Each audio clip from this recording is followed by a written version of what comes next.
काफी poor category में है, आगे क्या कुछ आप लोग इसके लेकर काम कर रहे हैं? देखिए, जैसा पहले से ही ये अनुमान था कि जब मौसम विपरीत परिस्थितियों की तरफ बढ़ता है, जब विपरीत परिस्थितियों की बात करता हूं मैं, तो हवा कम हो जाती है, स्पीड, बारिश बंद हो जाती है और टेम्परेचर डाउन जाता है, तो एक्यूआई का स्तर बढ़ना शुरू होता है। जब एक्यूआई का स्तर बढ़ता है, उसके लिए सीएक्यूएम ने, केंद्रीय वायु गुणवत्ता प्रबंधन जो आयोग है केंद्र सरकार का, उसने 4 ग्रेड में ग्रैप का निर्धारण किया है। 200 से ऊपर जब एयर क्वालिटी इंडेक्स बढ़ता है और 300 तक, तो उसमें ग्रैप 1 लागू होता है, जिसमें मुख्य तौर पर एडवाइजरी अलग अलग विभागों के लिए जारी की जाती है और कुछ जो है एक्शन लेने के लिए निर्देश जो है वो जारी होते हैं। आज से उसको लागू कर दिया गया है पूरे दिल्ली में, पूरे एनसीआर के अंदर, जिसमें मुख्य तौर पर जो धूल का प्रदूषण है उसको नियंत्रित करने के लिए, जिसको लेकर के ऑलरेडी 7 अक्टूबर से दिल्ली के अंदर हम लोग एंटी डस्ट कैंपेन चला रहे हैं और उसको सख्ती से पालन किया जा रहा है। इसके साथ साथ जो जगह जगह कूड़े जलने की घटनाएं हैं, बायोस मास बर्निंग, उसकी सख्ती से निगरानी करने का निर्देश दिया जा रहा है। साथ ही साथ जो गाड़ियों का पोल्यूशन है उसे कंट्रोल करने के लिए पीयूसी की चेकिंग, उसके साथ साथ जो पुरानी गाड़ियां हैं उनको नियंत्रित करना,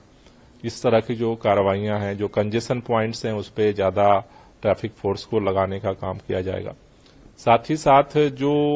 दिल्ली के अंदर या बाहर चारों तरफ जो कोयले से जो है वो दुकानें चलती हैं, होटलों में जो यूज किए जलाए जाते हैं, उस पर जो है रोक लगाई जाएगी। इसमें खासतौर से ग्रैप में जो दिल्ली एनसीआर में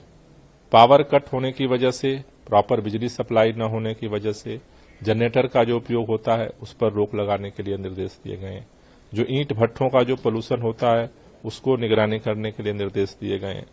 तो इस तरह से अलग अलग जो सोर्सेज हैं उसको नियंत्रित करने के लिए आज से कार्रवाई करने का निर्देश दिया गया है।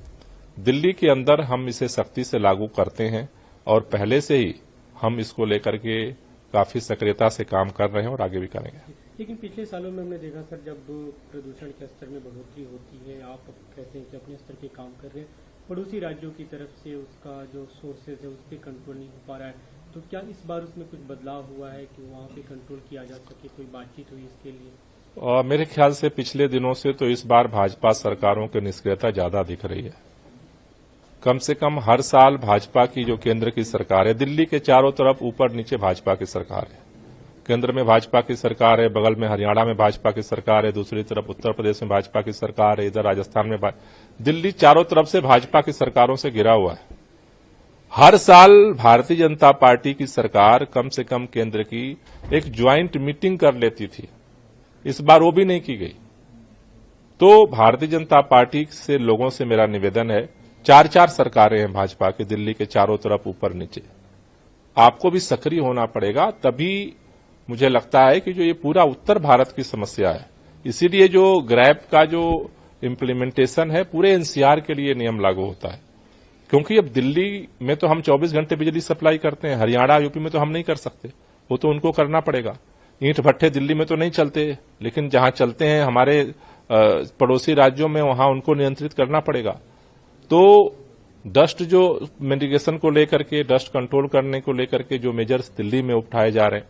तो मेरा कहना है कि चाहे वो हरियाणा के पर्यावरण मंत्री हों, चाहे वो राजस्थान के हों, चाहे उत्तर प्रदेश के हों, पंजाब के हों, सबको मिल करके केंद्र सरकार को लीड लेनी पड़ेगी। और मुझे लगता है कि वो इस बार ज्यादा कमी दिख रही है, भाजपा सरकारों की निष्क्रियता इस बार पिछली बार से ज्यादा दिख रही है, लेकिन हम अपने हिस्से के काम को करेंगे और पूरी सक्रियता से करेंगे। आपको लगता है ज्यादा होगी, प्रदूषण का स्तर ज्यादा गंभीर हो सकता है? मेरा अनुरोध है कि भाजपा की सरकारें जागेंगी, केवल बयान देने से काम नहीं चलेगा, सबको अपने हिस्से का काम करना पड़ेगा। आज एक हाई लेवल मीटिंग बुलाई गई मुख्यमंत्री के द्वारा, इस मुद्दे पे क्या फिर बातचीत होगी? देखिए, आज से ग्रैप 1 लागू हुआ है, तो पिछले दिनों हमने ये देखा है कि जो ग्रैप के नियम लागू होते हैं,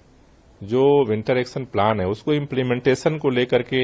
कई तरह की दिक्कतें आती हैं ग्राउंड में। तो आज मुख्यमंत्री जी की अध्यक्षता में हाई लेवल मीटिंग कर रहे हैं, जिसमें चीफ सेक्रेटरी, अलग अलग जो डिपार्टमेंट के सेक्रेटरीज को बुलाया गया है, जिससे कि इसके इम्प्लीमेंटेशन को जो है वो सख्ती के साथ दिल्ली में हम लागू करें। कल पटाखों पे प्रतिबंध का ऑर्डर आया, उसके बाद कई बीजेपी नेताओं, बीएसपी के नेताओं का बयान है। उनका कहना था कि दिल्ली सरकार, आम आदमी पार्टी सरकार को केवल दिवाली पे प्रदूषण दिखता है। इनके नेता जब या पूर्व मुख्यमंत्री जब जेल से निकले तब पूरी दिल्ली में पटाखे जलाए गए, तब क्या प्रदूषण नहीं बढ़ा? देखिए, मेरे ख्याल से धार्मिक त्योहारों का आयोजन धूमधाम से हम करते हैं और करते रहेंगे, चाहे दिवाली हो, चाहे छठ हो, चाहे न्यू ईयर का सेलिब्रेशन हो, हर त्योहार को हम धूमधाम से मनाएंगे। लेकिन मेरे ख्याल से भारतीय जनता पार्टी के नेताओं को ये समझने की जरूरत है कि हर त्योहार खुशी के लिए होता है, और अगर लोगों का स्वास्थ्य खराब होता है तो खुशी गायब हो जाती है। तो इसलिए हम लोगों को त्योहार भी धूमधाम से मनाना है, और ऐसी चीजें जिससे पोल्यूशन बढ़ता है